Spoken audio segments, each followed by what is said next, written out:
What's up guys, Single Player Nacho here.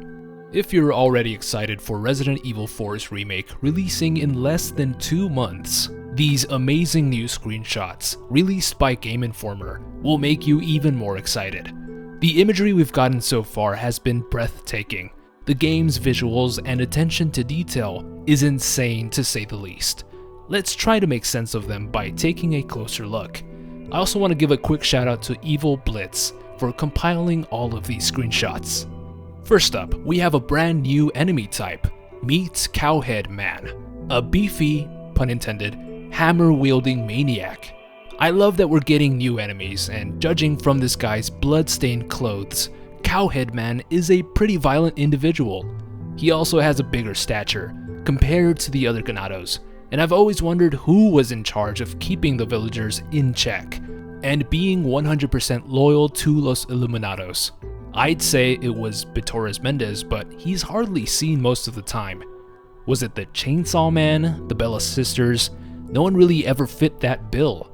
Solution: Cowhead Man. I'm guessing he's some kind of villager executioner to make sure everyone's following Sadler's commands, executing troublesome villagers, and of course, outsiders.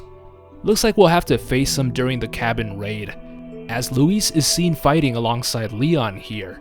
These guys don't seem too scared about a man wearing a freaking cow's decaying head, so maybe he's not too much to deal with. I'm also wondering if there are various Cowhead men, or if it's just one guy that keeps coming back, like some demented version of Terminator. We'll have to wait and see. There's a quick 5-second clip of how rescuing Ashley while she's being captured plays out.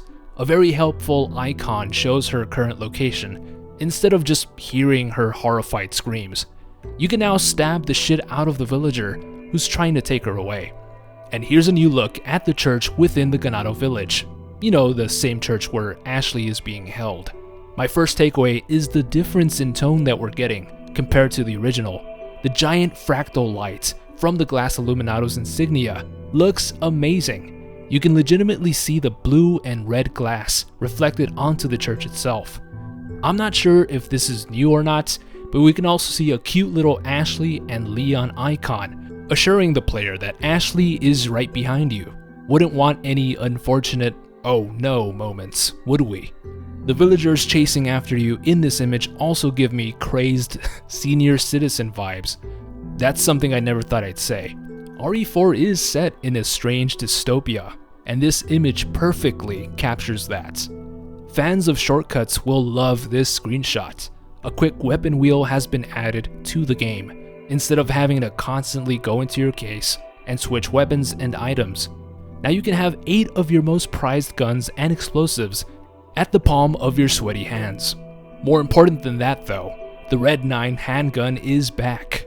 Goes without saying, the Red 9 is my favorite handgun in the game because of how wooden and antique it looks and sounds, so I'm very excited to pop some caps in crazed senior citizens with it in 4K.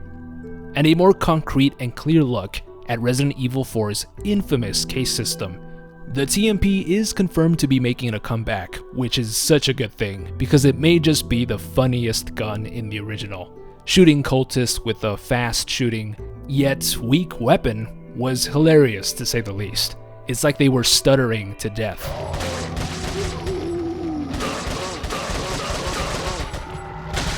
Grenades, flashbangs look even more sleek in the remake.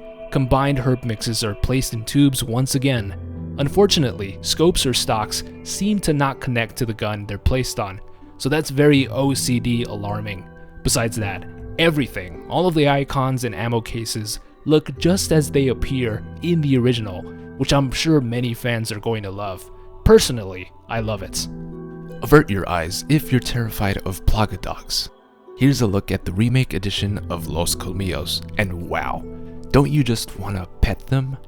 The original Colmillos always had a gigantic, demonic smile, glowing eyes and sharp teeth, but these remake Colmillos take that design choice a step further. They straight up look like hell dogs. I'm just happy they don't look too similar to something we'd find in Resident Evil Village, so I'm digging the design so far. Here's the entire map of the village, and I'm happy to say, everything pretty much looks in place. We start at this cabin which leads to the main village center, the farm, the lake, the quarry, and then back to the main church. If anything, the original seems a bit more lengthy than the remake, but the original has everything, every floor mapped out. They're more than likely the same in size. Comparing the two side by side and you'll see subtle changes here and there, but the main scenarios are still in place. And we'll end with this awesome image of everyone's favorite, no discount giving merchant. Now, don't get me wrong, this guy will forever be known as the Merchant, but a little part of me would like to know his name in passing, some lost or secret file within the game, calling this dude by his actual name. Maybe the Merchant signs his name in the blue medallion notes. Signed, Teddy Redfield. That would be awesome. Well, thank you so much for checking out this video. I hope you enjoyed it. Which one of these screenshots made you question the remake the most? Are you excited about Cowhead Man? Let me know in the comments down below. Don't forget to like and subscribe for more horror lore, lists, and mysteries. Have an awesome rest of your day. And as always, stay single.